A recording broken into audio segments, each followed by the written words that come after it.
Hello, everyone. Welcome to the show. Well, today's guest is a singer-songwriter, and he works at We Found the Lovebird. Time to meet Larry Lechner. Welcome to the show. Thank you. Thanks for having me. Snack time, is it? Yeah. Peanut butter and toast. So, what is We Found the Lovebird? Is that the name of an album or your song? No, it's the name of the band. The name. Oh, okay. We Found a Lovebird. Yeah. So the name originated. The previous band I was in was called Conrad, and that project was coming to an end. And so we were looking for a new name. We had some new members, and I live in New Westminster, and I walked down on the quay in New Westminster. And one day I was down there strolling around, and there was a sign taped to a garbage can. It said, "We found a lovebird. If yours, call this number." And so, I'll suggest that to the guys in the band. There's no way they'll go for that. That sounds too lame. Well, that's the name. It is a pretty cool name, actually. Yeah. Now I know you guys first of all performed at the Wise Hall, right? We haven't recently, but we've played there a couple of times. Yeah. Oh, okay, right. So, how many members are in the band? There's four of us. And- Drums, bass, guitar, and guitar singer. You're the guitar singer, right? Now, I know you're the songwriter. Do you perform your originals? We do. Yes, that's all we do. Okay, and who writes them? Is it mostly I do. In this space here. I'm speaking to you from the control room in my studio. And I'm speaking to you from what I call my Zoom room. Really? In your house? Yeah. Yep. It's where my dining room should be, but you know, what the heck, who needs a dining room? So for you personally now, when did you first get into music? Oh, Christ. All the way back in the 70s. I was kind of a guitar fanatic to begin with. I was into, I was thinking about this recently. I think the first piece of music that I heard that I figured, oh, this is for me, was probably Led Zeppelin's Whole Lotta Love. Before that, I would hear my older brothers and sisters playing Elvis and, Dylan and whatever was happening on AM radio back then. Right. But yeah, so it started way back then. Okay. When did you start performing? When did you perform for the first time? I mean, it wasn't too long after picking up the guitar that, I had the gall to think I could put a band together and start playing local halls. Remember those, community hall gigs? So we'd rent a hall out in Langley or Aldergrove or, wherever. Mm-hmm. And we would play a bunch of cover songs. So that was a good time. Right, for sure. No. Sorry, go ahead. Oh, I guess I remember doing one of those hall gigs, and at the time, so we had to sort of buy booze, and we'd sell beer, right? At the time, we had bought the beer, I don't know, maybe a week before the show, and then when the show came, there was a beer strike, and we were the only ones with beer. So that turned out good. That's pretty funny, actually. Yeah. So no, like most people that I've spoken to, most musicians, they've been into different bands throughout the years. They've started a band and left one band, joined another. Is that the case with you? Oh, for sure. Yes. Yeah. Well, there was a bunch of cover bands to begin with. And then beginning in the 80s, then I started more seriously writing my own stuff. Like the first band that was serious at all was called the Velveteens.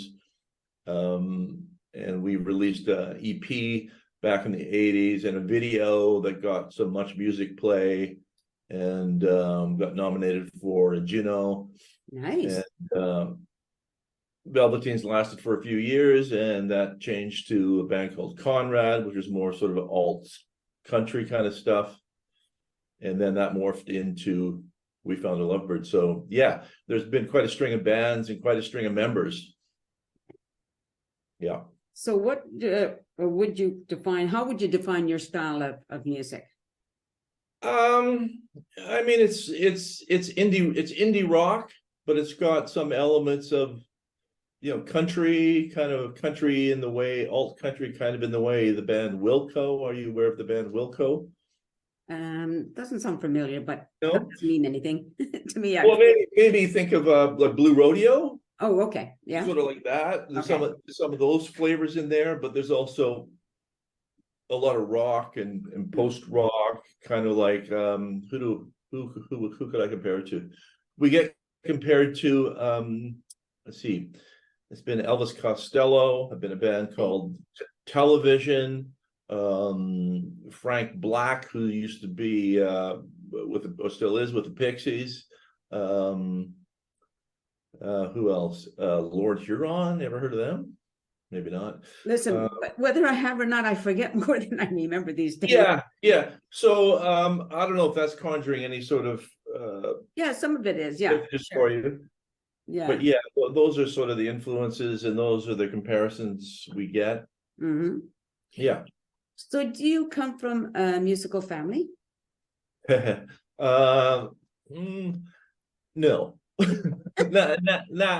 Not really.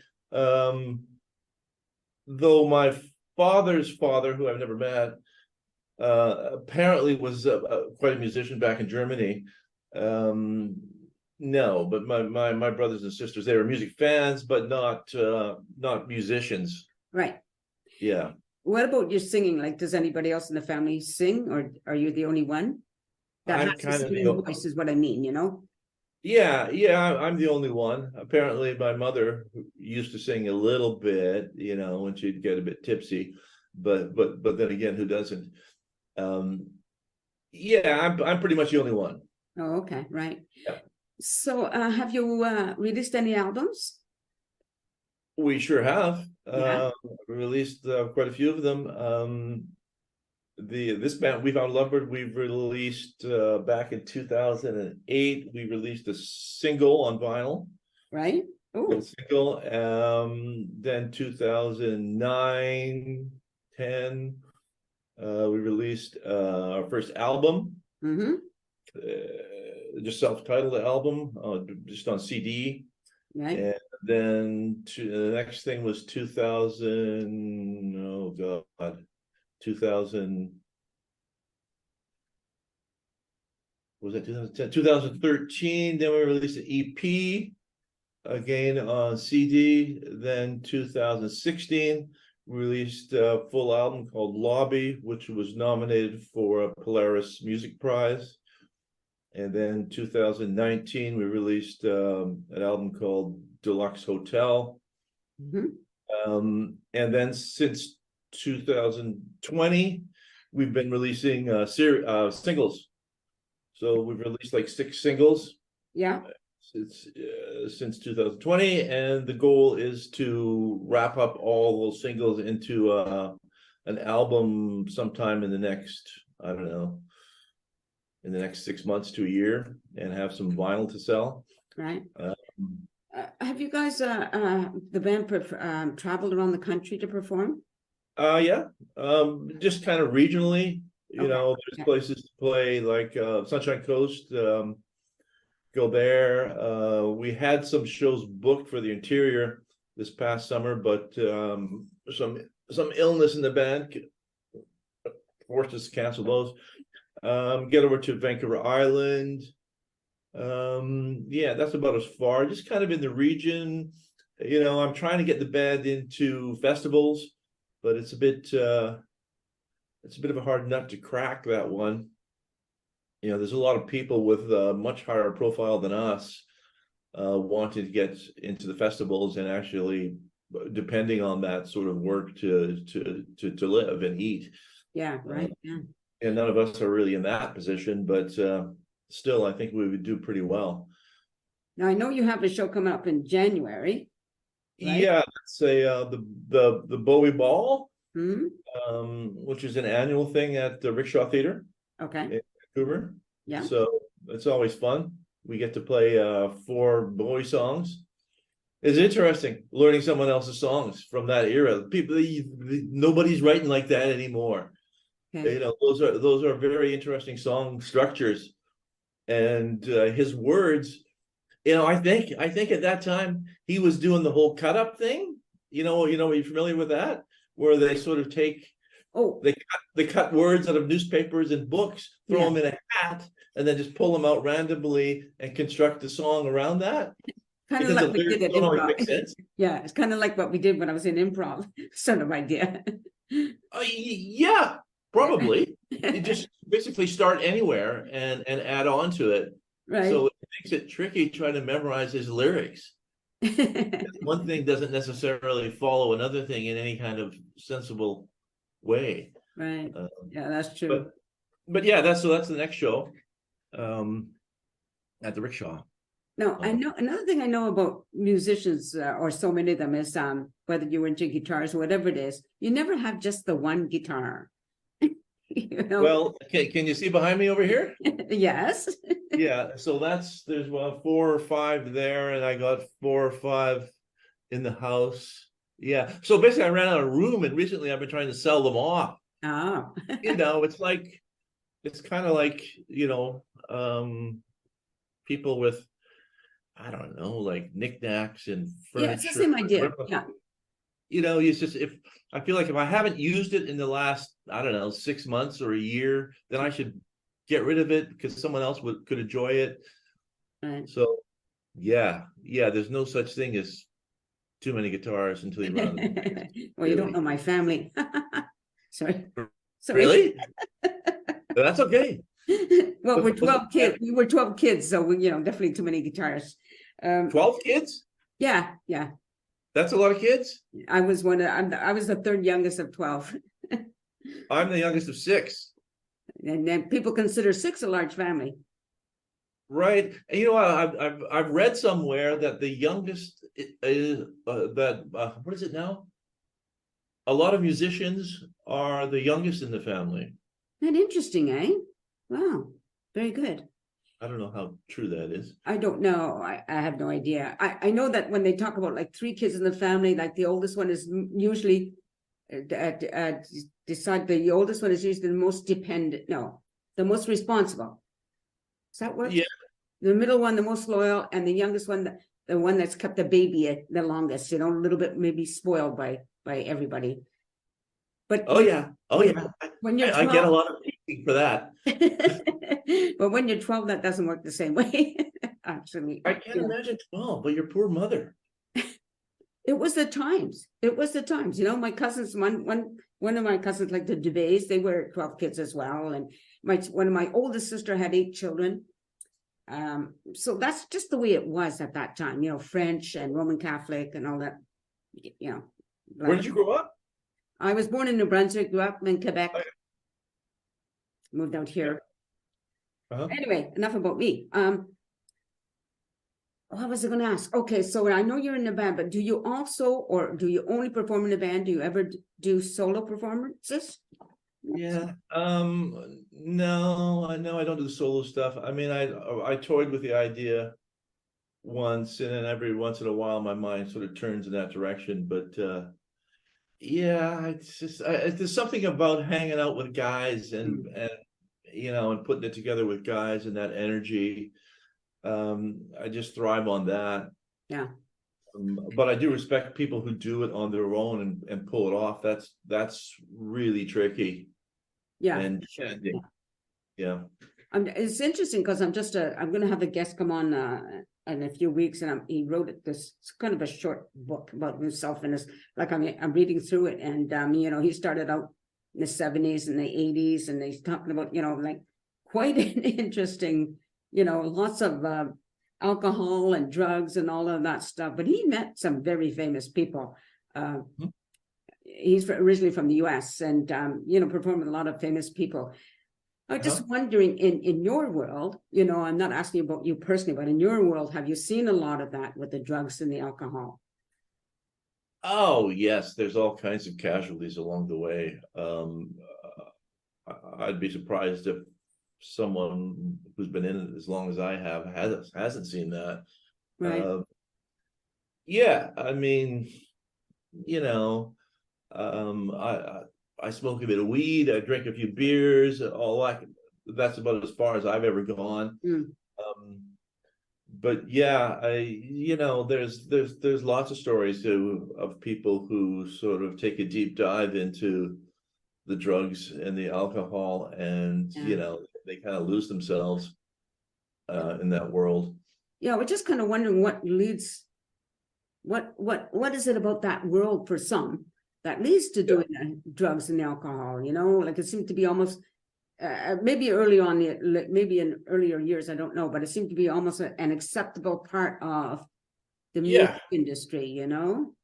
Well, I'm sure it starts out being fun. And it's probably easy to convince yourself that you're tapping into something deep in your psyche as a result, Right. And you're getting at some real, you're really expressing yourself in some deep way. Right. So I think, and it's just, it's part of the currency, Right. really. Yeah. Being a musician, being in a band that's kind of always around. Mm-hmm. Yeah. So, and there's pressure, and it's romantic. Yeah. Yeah. Like I remember, like back in the 80s, if you didn't have a junkie in your band, you weren't cool. I'm laughing, but it's kind of sad in a way too, right? It's dumb. What about groupies? What about groupies? Did you have You're the first, Nancy. Okay. My dream was to be somebody's groupie.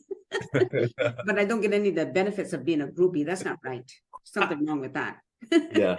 Yeah. Well, at our lowly level, we don't see many of those. I mean, we have a few I'm sort of devoted fans that come out to the shows, but no groupies in the 60s, 70s kind of sense.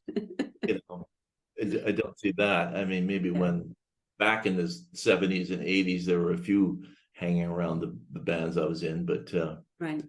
Yeah. Yeah. I don't think it's such a, I mean, maybe I'm being naive, or I don't think it's such a thing anymore. Oh, okay. All right. I could be wrong. Yeah, I don't know. I just thought I'd ask because it's like an interesting question. I haven't known any groupies, but then I'm not in that kind of industry, so I wouldn't get them anyway, right? Yeah. Yeah, I don't know. I don't really encounter them, and at least not in the old rock world sense. Right. Now, I imagine you probably had a job, a different, like a career, rather than not just music, not only music, I should say. Yep, I did. I worked. I have a degree in chemistry. Okay. And I worked in the lithium-ion battery industry. Oh. Yeah. So it was kind of a cool job. We got to travel a bit. Yeah. To yeah. China. Now I know you play guitar. Do you play any other instrument? Well, I mean, I sort of know. I play a little bit of keyboards. Got some keyboards over here. I couldn't really play you a song on keyboards, but I can add keyboards to a pre-existing song, and I'll do that. Right. Bass is easy enough. I could play a simple beat on some drums. Yeah, but it's all very, very basic stuff I can do on instruments other than guitar. Right. Okay. Because that's your focus, right? Is guitar. Yeah. Yeah, and to tell you the truth, my guitar playing has fallen off in recent years because I just kind of use it as a tool to get the song out. Oh, okay. There's another guy in the band, Kerry McPherson, who he's very guitar centric. Mm-hmm. And that's his world. He has a pedal board full of effects that he uses, and that's kind of a big part of our sound, what he does. Right. Yeah. So okay, sorry. So when Go you're ahead. on stage, you're not playing the guitar, you're Yeah, I'm playing guitar. Yeah, I'm more rhythm okay, mostly. right, Every once in a while, I'll peel off a little bit of a solo, but he's mostly the okay. sort of the color guy, the colorist in the band. Mm-hmm. Yeah, and I'm sort of driving the rhythm Okay. and singing the song. Right. Now, just before we close, like other than the performance coming up in January, do you have anything else happening soon? Yeah. So we got another one in January at oh damn, where is it?